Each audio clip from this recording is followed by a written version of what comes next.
Do you know that most of the time configuring INAV is spent on problems that come up?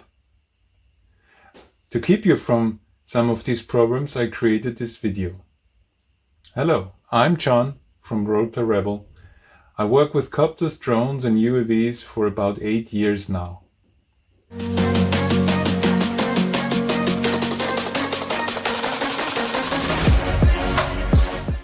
In this video, I will give you step-by-step instructions how to configure INAV Telemetry so you're not wasting your precious time on this. I will show you how to receive telemetry data from your receiver as well as from your flight controller on your remote control.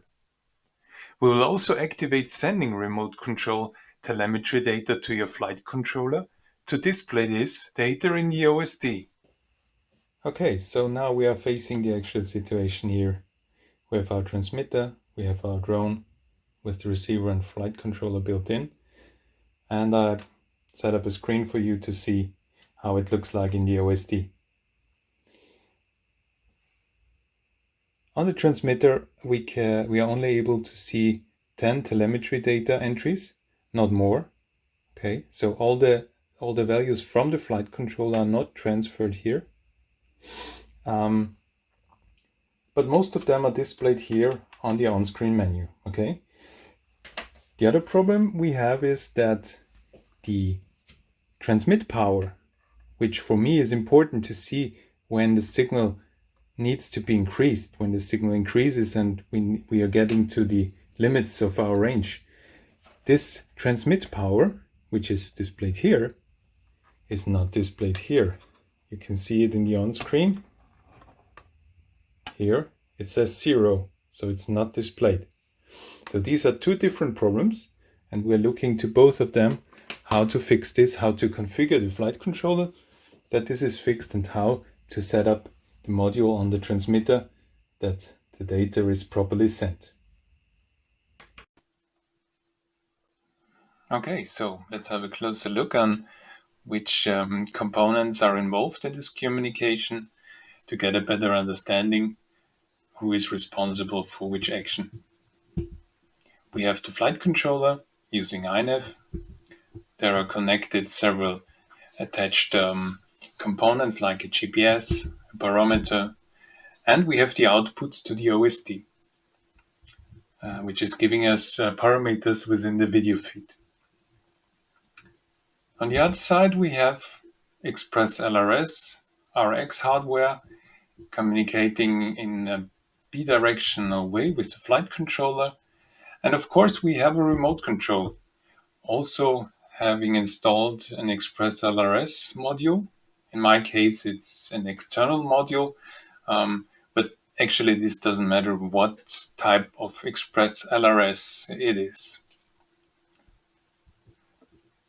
So, and then we have the logical communication, and I tried to explain this with these arrows down there.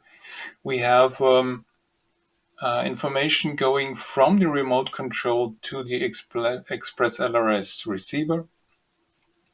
For example, the TX power. This is then handed over to the flight controller. And then the flight controller is capable of displaying certain parameters in the OSD. Not only the ones sent by the remote control, but also the parameters from ExpressLRS receiver, and of course from the flight controller. And the other way around, it's the same. So INAV can send back telemetry data via the ExpressLRS receiver and sending this back to the transmitter. So the remote control is aware of certain parameters from the flight controller. For example, GPS location, or the actual height, or the actual speed. Yeah.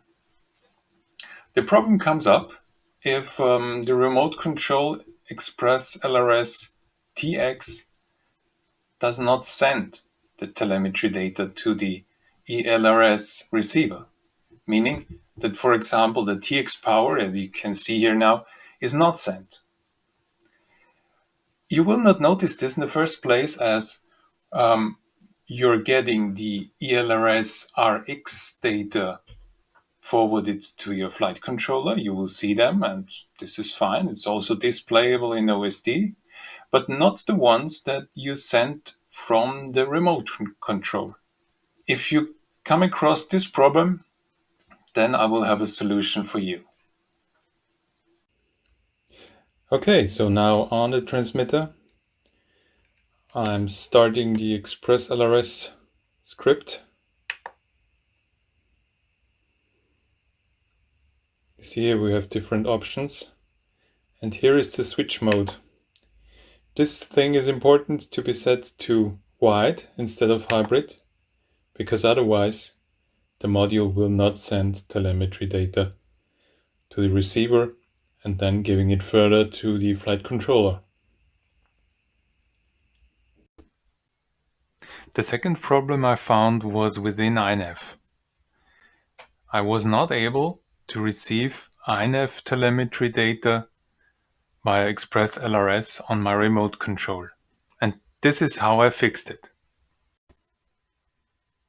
Okay, so now we are in INAV. I'm connecting to my craft. And in the first step, I was looking what possibly I could additionally set up or change, because everything looked fine here. And what I found is that there was soft serial set up here. Okay, I thought, well, no problem. It is not configured in any way, but it is a problem. Going to configuration, you are able to disable the soft serial on the CPU by selecting or deselecting actually this option here. Enable CPU-based serial ports. And the funny thing is, as soon as you do that, your telemetry from the flight controller is sent via the receiver to the sender. So on the remote control, you can see all the values like battery and so on. I need to click on Save and Reboot to disable serial ports.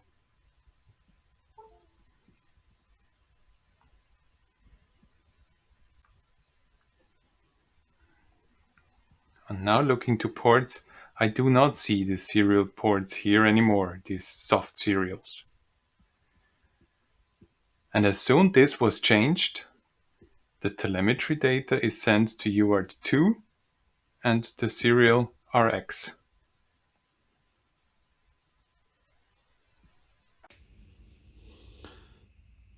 Okay, so let's look at our results, what we have achieved.